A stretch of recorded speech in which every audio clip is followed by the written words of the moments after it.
बस pillion seat से थोड़ा कॉम्प्रोमाइज़ करना पड़ता है क्योंकि no doubt Yamaha is good और इसी के लिए जानी जाती है आई थिंक। लेकिन मुझे इसका सबसे बेस्ट पार्ट लगता है ये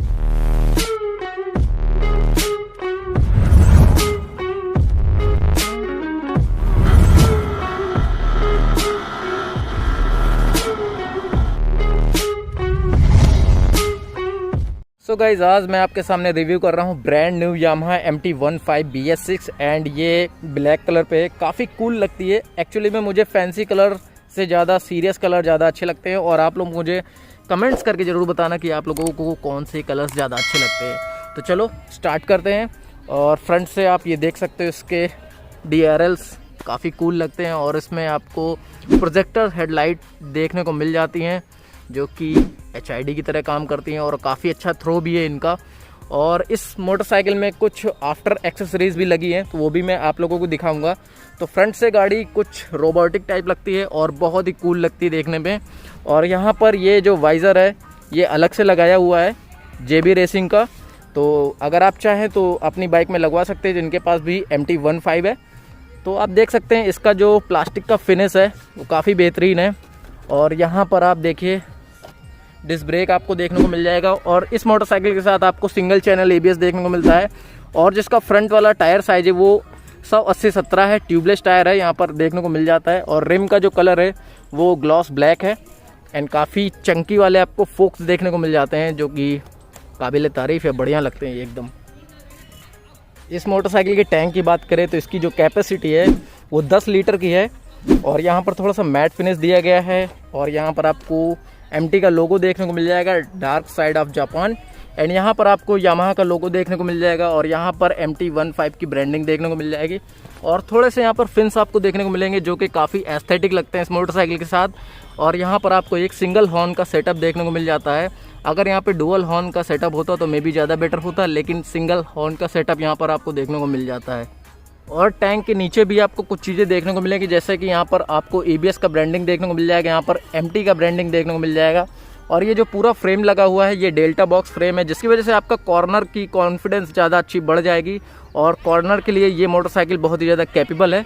यहाँ पर ये सेक्शन खाली रखा गया है और यहाँ पर आपको यामाहा के लोगो देखने को मिल जाएंगे और ये ग्रैब हैंडल देखने को मिल जाएगा पिलियन के लिए। थोड़ा सा अजीब लगता है, निंजा 300 की याद दिलाता है ये ग्रैब हैंडल। पीछे की तरफ यहाँ पर आपको LED सेटअप देखने को मिल जाता है जो कि बेहद खूबसूरत लगता है और MT का कहीं ना कहीं लुक रिजेंबल करता है। और यहाँ पर आपको बल्ब टाइप के इंडिकेटर देखने को मिल जाते हैं। हालांकि यहाँ पर अगर LED इंडिकेटर होते तो मे भी ज़्यादा बेटर होता। और ये इसका टेल काफ़ी लंबे तक आता है पीछे तक। और ये जो चीज़ लगा हुआ है यहाँ पर ये काफ़ी सॉलिड मेटल का है, मेटल ही है टोटल, तो इसका टूटने का खतरा ज़्यादा नहीं है। और ये आपकी नंबर प्लेट की लाइट है। और यहाँ पर आपको इंजन काउल देखने को मिल जाता है जो कि ओवरऑल गाड़ी के लुक को काफ़ी कंप्लीट करता है। चलिए मैं अभी आपको इसका इंस्ट्रूमेंट कंसोल दिखा देता हूँ। तो यहाँ पर आपको गियर पोजीशन इंडिकेटर देखने को मिल जाता है और स्पीडोमीटर देखने को मिल जाता है, ट्रिप मीटर, फ्यूल मीटर। और यहाँ पर आपको काफ़ी सारी इन्फॉर्मेशन जैसे कि माइलेज इंडिकेटर देखने को मिल जाता है और यहाँ पर ट्रिप 1 ट्रिप 2 देखने को मिल जाता है, टेम्परेचर मिल जाता है देखने में और इंजन मेल फंक्शन लाइट और टर्न इंडिकेटर ये सारी चीज़ें देखने को मिल जाती है एंड ABS का लाइट देखने को मिल जाता है। और राइट साइड की स्विचेस की बात करें तो यहाँ पर आपको इंजन किल स्विच और सेल्फ स्टार्ट का बटन देखने को मिल जाता है और यहाँ पर आपको थ्रोटल मिल जाता है। एंड लेफ्ट साइड की बात करें तो यहाँ पर आपको high beam, low beam and passing का स्विच इंटीग्रेटेड मिलता है। और यहाँ पर थोड़ा सा इंडोनेशियन आपको स्विच देखने को मिलेंगे। यहाँ पर इंडिकेटर का स्विच नीचे है और हॉर्न का स्विच ऊपर की तरफ दिया गया है, तो ये इससे थोड़ा बहुत कन्फ्यूज़न हो जाती है कभी कभी, लेकिन क्या ही कर सकते हैं। लेकिन ये भी काफ़ी कूल है, अगर आप चलाते रहोगे तो मे भी आदत हो जाती है। और इसका जो क्लच का फील है बहुत ही ज़्यादा लाइट है स्लिपर क्लच होने की वजह से। और इनके जो मिरर हैं वो भी बहुत ही ज़्यादा अच्छे हैं, काफ़ी नोजी टाइप के हैं। लेकिन हाँ, अगर आप इसको राइडिंग गियर्स पहन के अगर चलाते हो तो मे भी थोड़ा कवर अप नहीं कर पाएगा, लेकिन ये इसके साथ मैच भी करते हैं तो काफ़ी बेहतर है ये भी। और गाइज़ ये है इस मोटरसाइकिल की सीट और यहाँ पर अपनी कैप वैप फंसा सकते हो।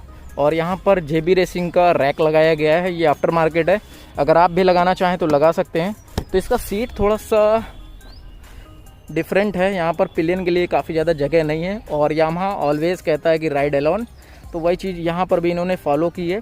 लेकिन जो इसका राइडिंग स्टैंड है वो बहुत ही ज़्यादा कंफर्टेबल है। मैं अभी आप लोगों को इसमें बैठ के दिखाता हूँ और अपनी हाइट भी चेक कराता हूँ कि इस मोटरसाइकिल के साथ कैसी हाइट है। और इसके अगर मैं कंफर्ट की बात करूँ तो ये लिहाजा बहुत ही ज़्यादा कंफर्टेबल मोटरसाइकिल है। ज़्यादा स्टिफ सस्पेंसन नहीं है जैसे कि R15 में आपको देखने को मिलते हैं। काफ़ी मीडियम साइड में इसको शिफ्टेड किया गया है, मतलब कि ज़्यादा हार्ड नहीं है। पॉट होल्स में ज़्यादा आपको जर्क वगैरह महसूस नहीं होगा, यानी कि इससे आप काफ़ी अच्छा टूर भी कर सकते हो। तो गाइस मेरी हाइट है 5'5" और आप देख सकते हो मैं केवल अपने टोज़ ही यहाँ पर शिफ्ट कर पा रहा हूँ। और लेकिन अगर आप एक एक्सपीरियंस राइडर हो तो नो डाउट बाइक कितनी भी ऊँची हो आप चला सकते हो, लेकिन बहुत ही ज़्यादा कंफर्टेबल इसकी राइडिंग पोजीशन है और इससे आप टूर भी कर सकते हो, काफ़ी लॉन्ग टाइम तक इसको चला सकते हो। आपको कोई भी दिक्कत नहीं होगी इस मोटरसाइकिल के साथ। बस पिलियन सीट से थोड़ा कॉम्प्रोमाइज़ करना पड़ता है क्योंकि ये छोटा है, लेकिन आप इस तरह का अगर रैक लगवा लेते हो तो आपके लिए काफ़ी हैंडी होगा। अगर आपको चाहिए हो तो मैं इसका लिंक डिस्क्रिप्शन में दे दूँगा। बात करते हैं गाइस पीछे की सेक्शन की, तो यहाँ पर आपको पिलियन फुटरेस्ट देखने को मिल जाते हैं जो कि मेटेलिक है, काफ़ी बेहतरीन लगते हैं।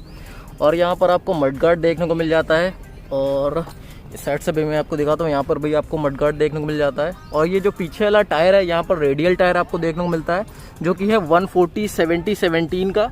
और यहाँ पर आपको पीछे डिस्क ब्रेक मिल जाता है 220 mm का, लेकिन यहाँ पर आपको डुअल चैनल ABS नहीं मिलता है।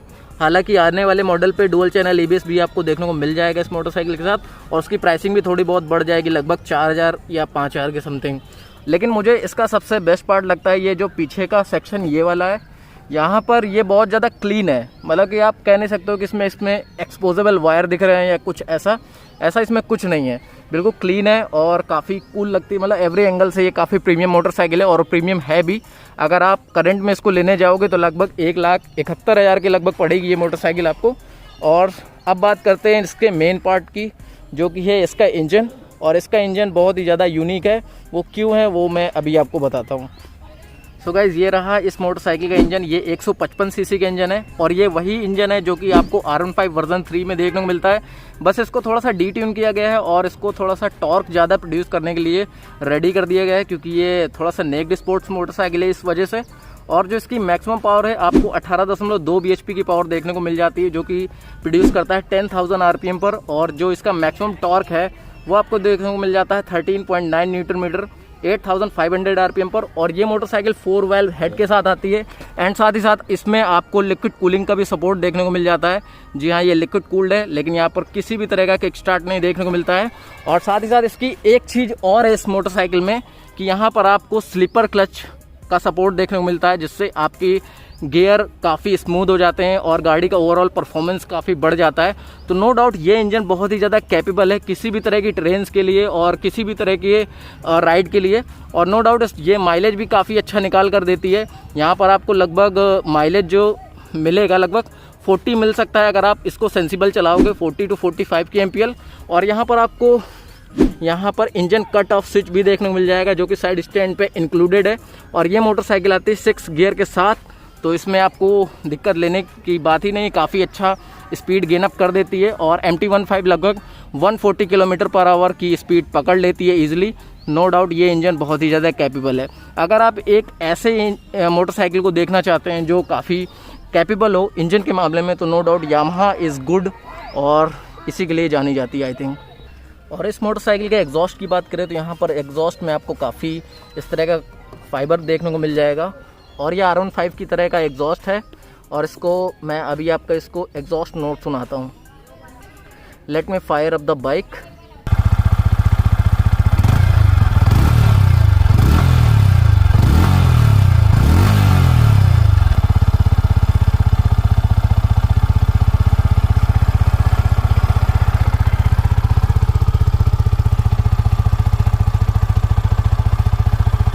सो गाइज आप लोगों ने इसका एग्जॉस्ट नोट सुना, ये काफ़ी ज़्यादा सूदिंग है, ज़्यादा लाउड साउंड नहीं करती है मोटरसाइकिल, काफ़ी सूदिंग साउंड करती है। लेकिन जब ये टॉप स्पीड अचीव करती हैं तो इनका जो कैरेक्टर है वो चेंज हो जाता है और साउंड भी काफ़ी हद तक चेंज हो जाता है।